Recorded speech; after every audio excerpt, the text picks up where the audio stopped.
Hey guys, I don't know who needs to hear this today, but God is enough. He's the restorer of your faith. I'm just driving right now, so if you hear any background noise, forgive me for that. But as I'm looking out around here,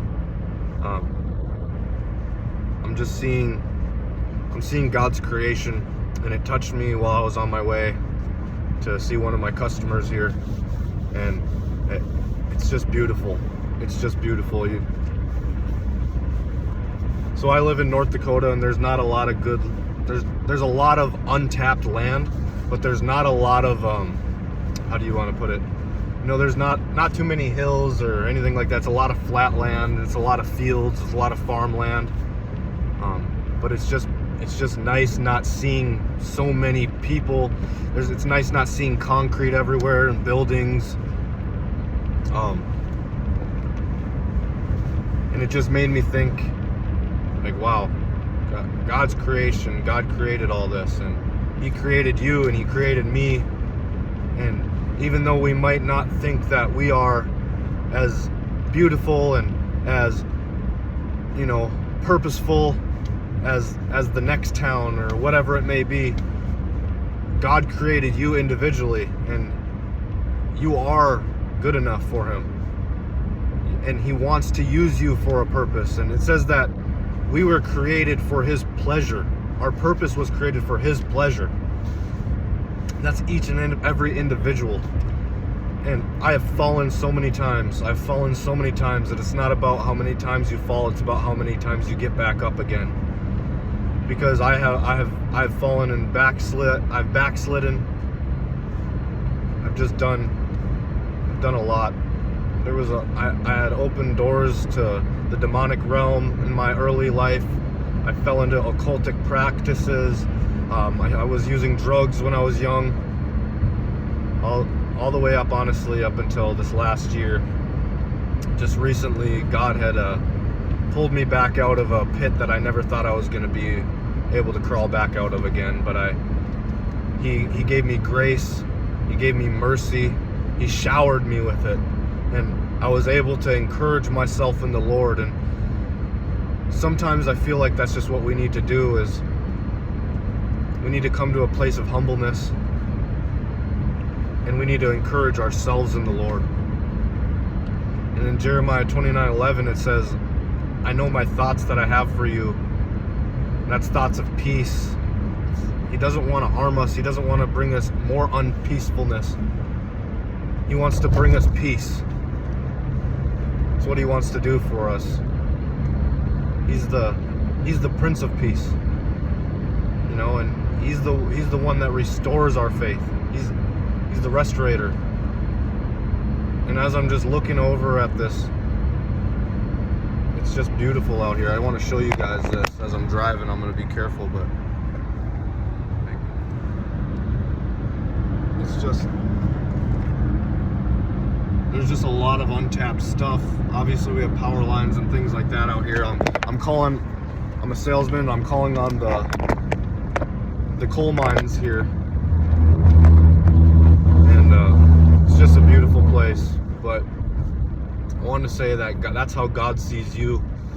He sees you as an untapped land. And even though you might think that you're not good enough and you don't have it all together, and you don't have all the skills and the gifts and the talents as the next guy, but God's not looking for that. He's not looking for the most talented or the most skilled or the person that knows that there's something. No, He wants you to know that you are good enough, and if you just come to a place of humbleness, that He's gonna build you up. So if you in a humble spirit be brought low, He's gonna raise you up. He's gonna raise you up, and He's gonna use your untapped potential. And He's going to give you purpose to serve Him, not to serve you or a selfish ambition. No, He's going to use your untapped potential to make you into somebody that can help the next person. All that stuff that you went through, all those scars that you have from your past.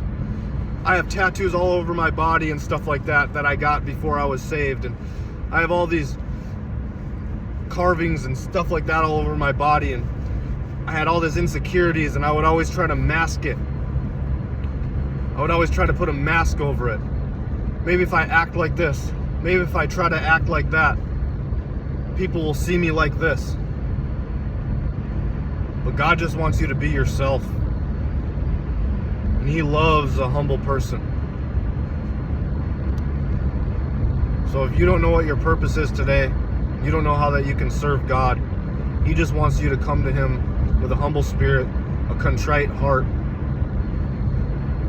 so He can renew your mind, create in you a clean heart, renew you a right spirit. It doesn't matter what you've done. It doesn't matter what you've done.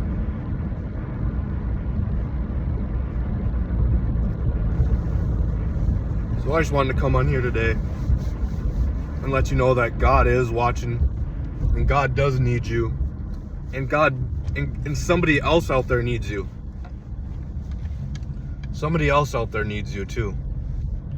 All the stuff that you've gone through, it's not for no reason at all. He had you go through those things, and I know they might have been uncontrollable. They might have been uncontrollable. You didn't do that. Someone else did that thing to you.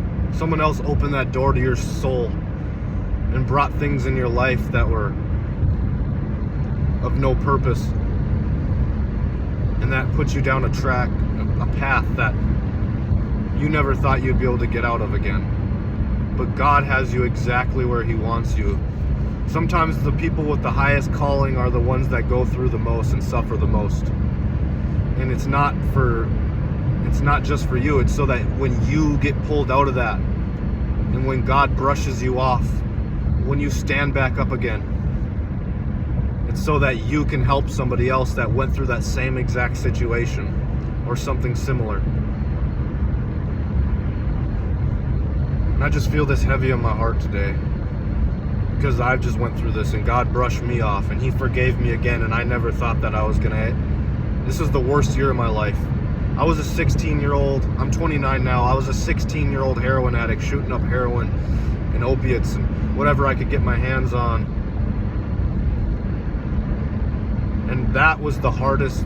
Getting clean from that 2 weeks of being sick and feeling like I was dying that was the worst that I've ever been through in my life. I thought I was gonna die, I didn't think I was gonna make it. But this last year was the most trying that I've ever went through.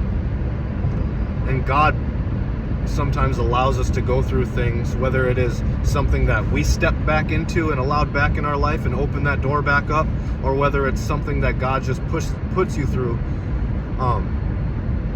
Either way, whatever the devil meant for evil, God turns it to good. So He uses our scenarios so that we can help somebody else that has gone through that. And that's all I wanted to say today. So don't think you're too far gone, because you're not. As long as you still have breath in your lungs today, and as long as you woke up on the other side of the dirt, God is going to use you. Okay? That's all I wanted to say. So in the name of Jesus, I just pray that you guys all have a blessed day.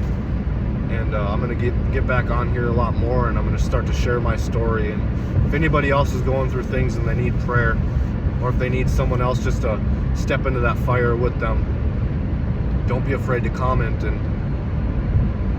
message me, and we'll go through it together. All right, in the name of Jesus. See you guys later.